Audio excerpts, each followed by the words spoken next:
Don't just tap out. Listen to Truth on Tap. DJ Bad Guy says so. To Truth on Tap with hosts Kevin.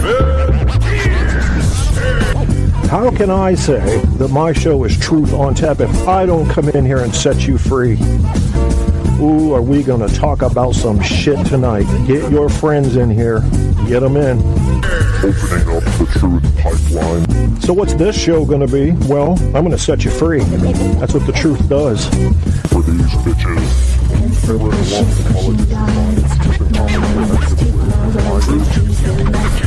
Truth on Tap.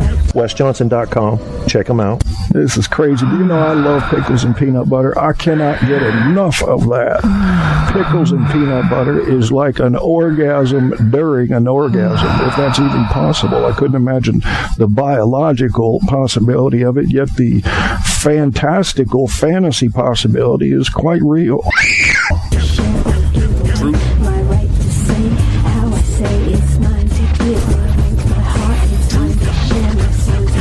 On Tap. I am going to uncover the deepest, darkest parts of the human psyche right in front of you.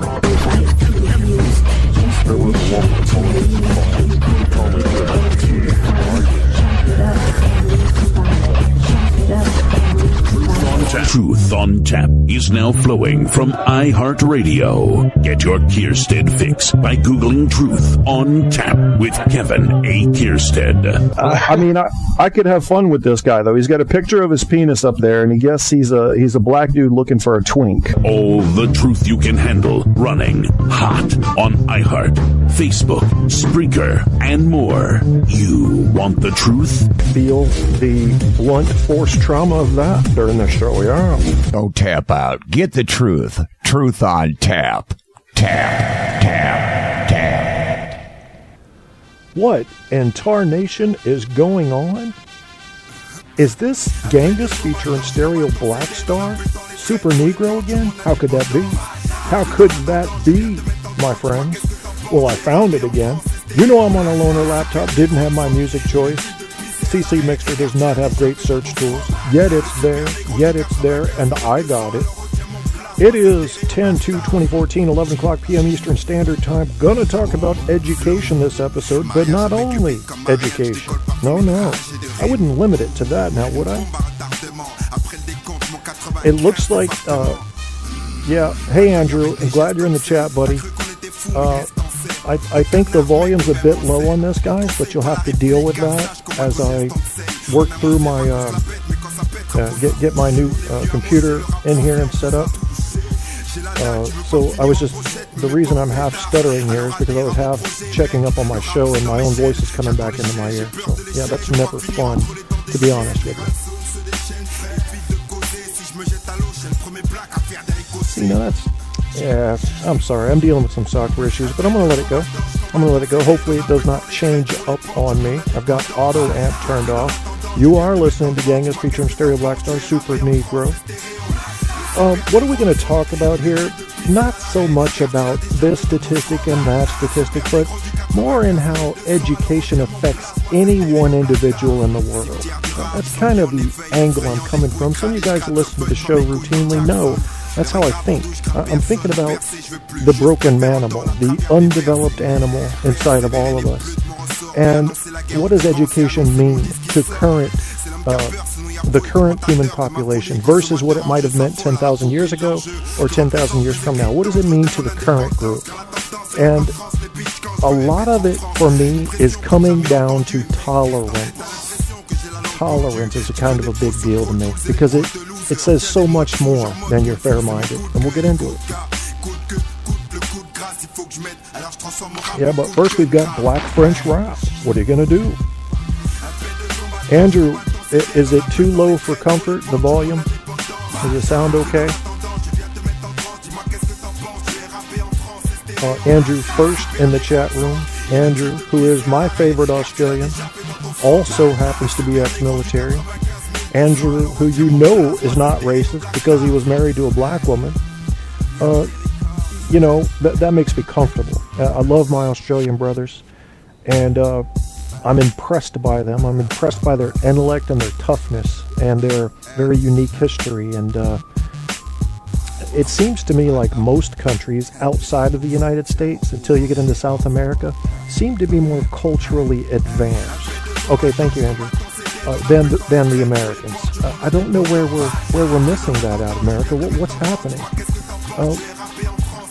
We are an open society. Why are we not acting open? We're very closed-minded as a group. Well, what's going on there? I'm going to stop the music after this one, I think. You're listening to Truth on Tap with host Kevin Kierstead. Indeed you are. Now, education is the topic. Truth on Tap, your host Kevin Kierstead.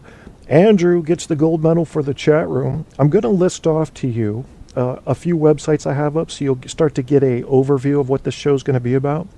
And then I'm going to start off with some famous quotes about education. But you know how I like to do. I like to paint by contrast. We'll get into it. So the sites I have up right now and the articles I have on those sites are one from Huffington Post. Now this gets very specific. It's the value of a liberal arts education in today's global marketplace. And the reason I wanted to pull that one up is not only because I was a liberal arts guy, because I had already been trained technically. I wanted to round out my education. So they have something called STEM, which is your science, technology, engineering, and math. And that's the analytical end of things. So we're going to contrast that with your average liberal arts education. And it is important. You think, what are you going to do as an English major? Well, this tells you what it prepares your brain to do and what it prepares your personality for, and it compares it to what employers and various occupations are asking for. So I'm going to make a little stand here for the value of a liberal arts education. I think it's important. That's not to say that you should necessarily choose it over a science education, but, And speaking of science, scientificamerican.com. Scientific American, one of my favorite science references altogether, whether it's Magazine of the Sites or Scientific American Mind. Scientists bring new rigor to education research. And as usual, when you get an article in this magazine, you have something very interesting. And they're going to talk about a couple of new learning tools. And I'm sure the teachers out there, I might have a teacher or two listening to this show, already know about this stuff, but I don't think the average, at least American, does. And one of those is called Discovery Learning. Discovery Learning. We'll talk about that. Now, CNN has, Fareed Zakaria. Now, I don't know if he's still on CNN. I assume he is. I haven't seen his show in forever.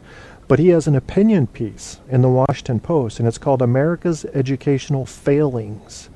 And it's a little bit harsh, but pretty fucking accurate. So maybe it's what we need, Maybe it's what we need. I've got that up. We're going to read a little from it. Got one up by The Atlantic called American Schools versus the World. Expensive, unequal, bad at math. You want to sum up the whole thing? America versus the world? We are expensive. We are unequal, and we're bad at math. There you go. If you want to leave the show now, you can. The rest is going to be details to prove that.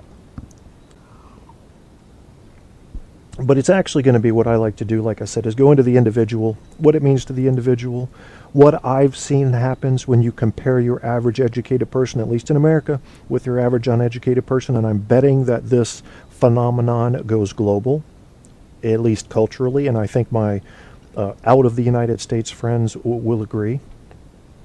We'll find out tonight. I've got an article, now that was Time Magazine, who has an article up titled, Here's the Real Problem with America's Educational System.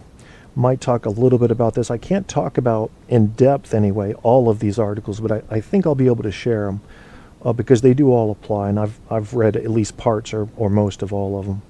Now, I've got one up here from a website called Pathos.com. I have no idea how reputable they are or what their angle is, but it looks like we've got religion and atheism and stuff like that. They have put together, researchers have put aggregate of 63 studies and find significant negative association between intelligence and religiosity. Okay? So what they're saying there is that what they say when you get into the details of it is that something like 51 of the 63, we'll get into the actual facts of it. Of the 63 studies, 53 show a negative correlation between intelligence and religiosity, while 10 showed a positive one. Significant negative correlations were seen in 35 studies. Significant now, this is where we're getting into bigger, meaningful numbers. Whereas only 2 studies showed significant positive correlations. What are they trying to say here? I don't think they're having a very good time of trying to say, typically, people that are religious have a lower level of education. I'm sorry, I didn't do the studies. I share the truth with you. This is what the studies have shown. Now, correlation does not equal causation. I don't think religion makes you stupid, okay? I don't think that people that are undereducated necessarily jump into religion. But there seems to be a correlation, and I'll leave it for you to decide what's causing what. And that is off of Pathio. So I'm going to share these websites on the Facebook page for the announcement of the show, facebook.com/truthontapshow. But I don't want to spend a bunch of time doing that right this second. I want to go ahead and dive into the show. And this is exactly what we will do. Just have to check on my people in chat and see if I've missed anything there. Hi, Ash. Welcome to the program. Touche, bad at math. Yes, we're talking about education tonight. We won't just be focusing on American education. As I said earlier, I'm going to focus on education and the individual, and I think these will be global, not lessons, but thoughts. You know what I do on this show. If I'm not teaching something that I actually know, I'm discovering things with you guys, and we're applying that truth filter. And I think in the back of my mind, I'm always trying to teach a little bit of critical thinking, even in a passive way. How are you weighing your evidence? How are you weighing your sources? Why are you accepting something into your mind and heart as true if you don't have good evidence for it? And if you are doing that without good evidence, we need to know why. You need to know why you're accepting it as fact. Or put it up on the question block and leave it there. Faith is a different thing. I don't tell people how to think religiously. If you've got faith in your invisible dude, that's on you. And if you have a lot of faith and you truly believe, that's also on you. In America, you have a right to that religion. You have a right to practice that religion openly. And if anybody ever impedes upon that right, so long as it's not harming anybody else, then you should make a fuss. There are some things worth fighting and dying over. Protecting the First and Second Amendment are two of those things. Americans don't travel enough. I think you're right. Andrew. I guess Australians travel more than the average American. And that's become worse now, because what do people do? They go home from work or school, or those of us that are disabled are already here. I work out of my house, but I don't get a lot of work. And the next thing you know, how traveled are we? The people that come home from work or school, they're just fighting to get through the traffic to hurry up and get home and do what? Play motherfucking Candy Crush. Or watch their TV show, Living Dead or zombie shit, or America's Got Talent. Ironically, it's causing America to not have talent. But that's just life. That's what's going on. That's the internet revolution.